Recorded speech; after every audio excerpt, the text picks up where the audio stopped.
Hey, what's happening? So I told myself I was done with this case. I really did. I swear to God I did.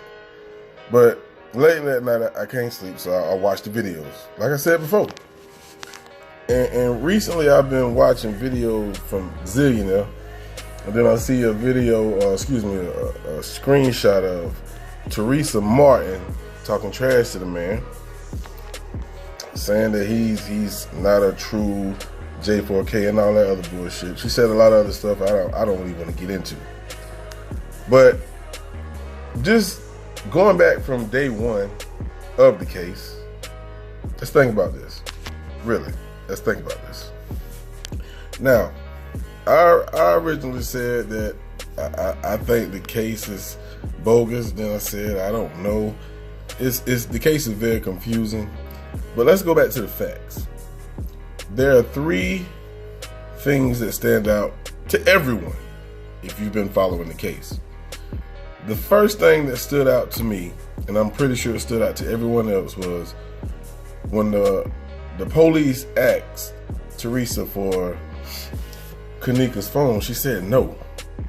There could be a lot of evidence in that phone, for real. And I always wondered why she said no. That's the first thing that I wondered.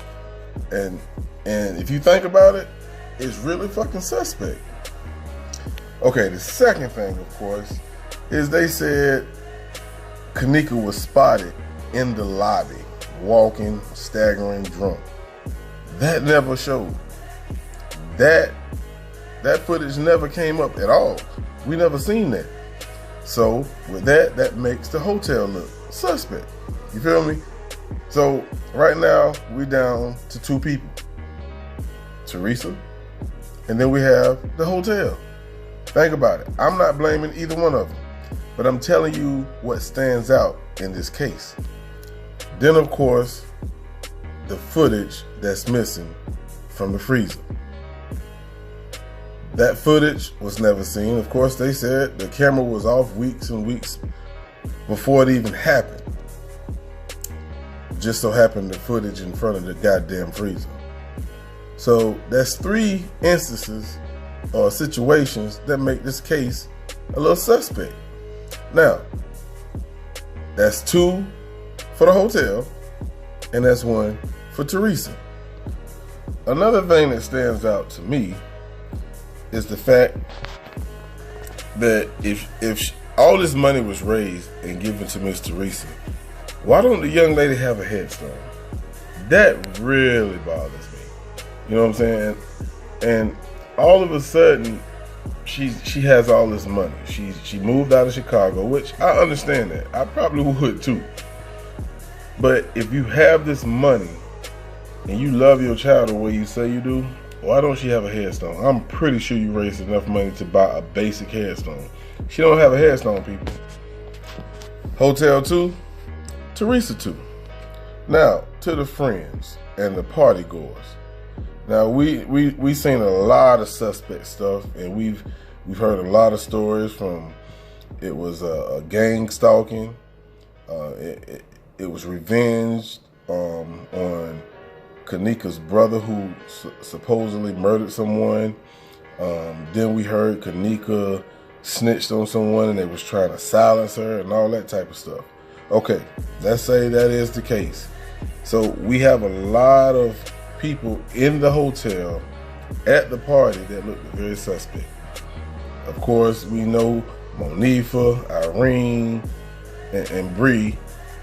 Those was the main three that looked very suspect. Now, of course, we know Maya.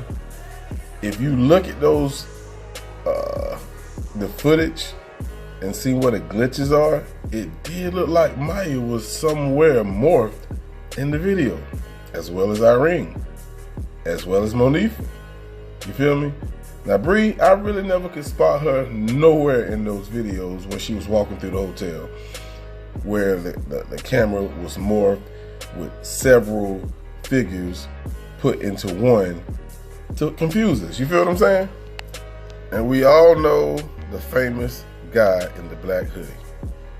Now, we seen recently a new guy, which I have no idea what's his name, but I think Unc Fed was just talking about him.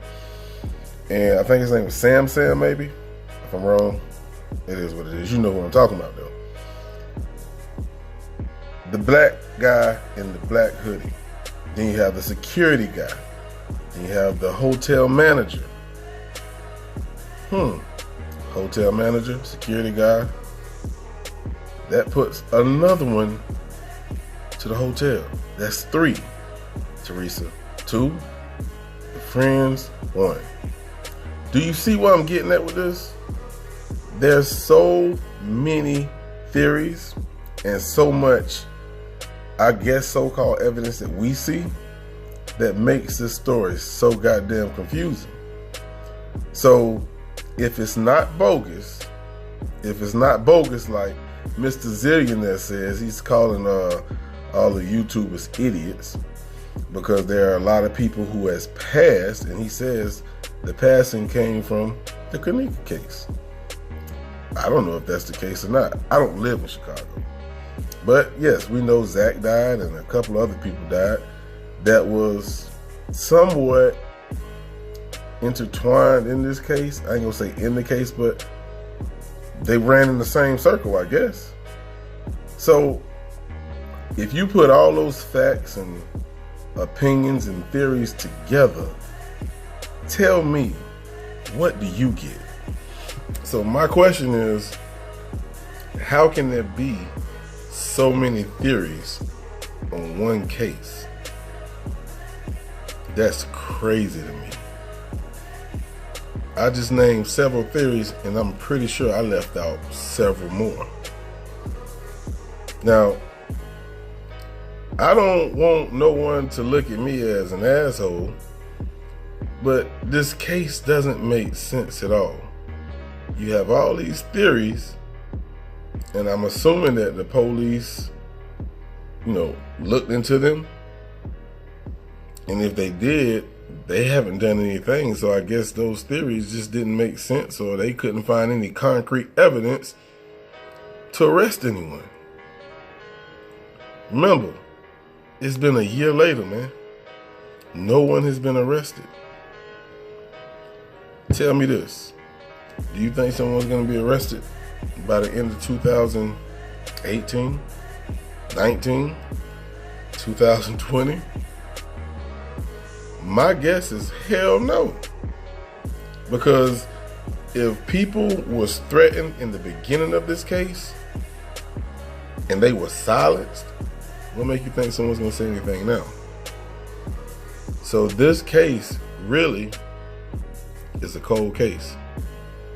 I really appreciate the people who genuinely is out there in the YouTube world that's looking for justice. But I also have noticed that, like, the main YouTubers who started off, and I'm not saying this in a bad way, they're falling off. Because I think the case is so frustrating. There's so many trollers who's trying to prove you wrong, the next man wrong, to try to say that their theory is right.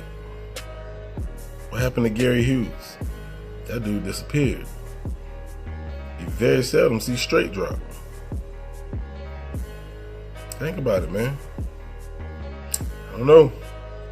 But J4K, boss is out.